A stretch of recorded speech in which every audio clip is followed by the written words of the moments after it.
Hey everyone, welcome back. This is my review of Brothers Conflict Episode 7 entitled The Seventh Conflict Limit. Alright, first off I just want to say, this episode confirmed it 150%. Futo is a fucking douchebag. I'll talk more about that later.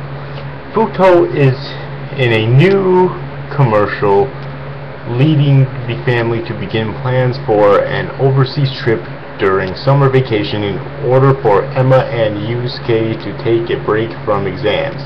In class, they decide to do a Butler Cafe for the cultural festival. Emma goes home after a long day of preparing and falls asleep on the couch. She wakes up to find Yusuke facing right in front of her and freaks out. He says that he only thought that she would be cold, only staring for a minute or two, but Futo interrupts and begins teasing Yusuke.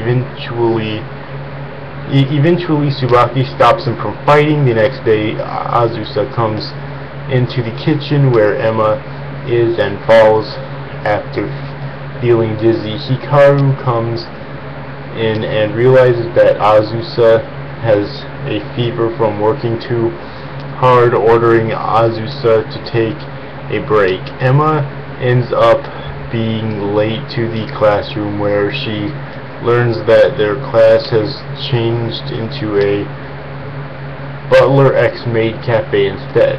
Next door, Futo is dressed like a vampire and kisses Emma on the neck, leaving a vampire-like mark.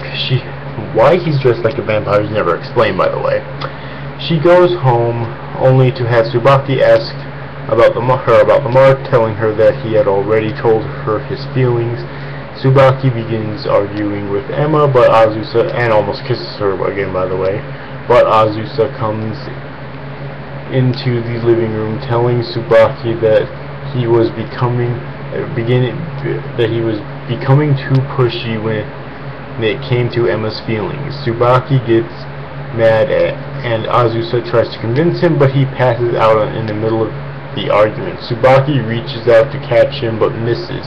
At the end of the credits, Tsubaki and Emma are seen looking at the unconscious Azusa, both in shock.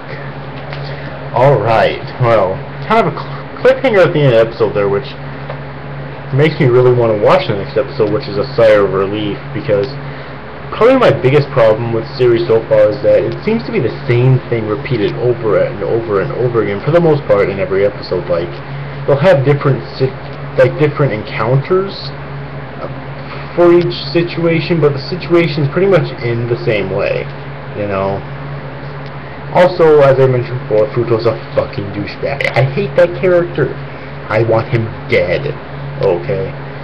He's a fucking douche. He's a fucking corrupt, greedy,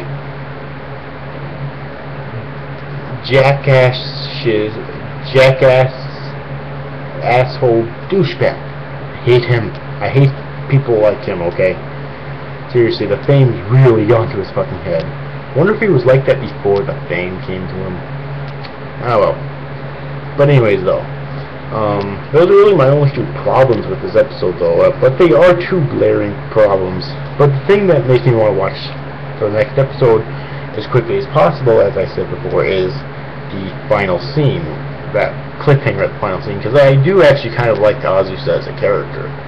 Alright, so that's kind of what's making me want to watch the next episode as quickly as I can. Alright.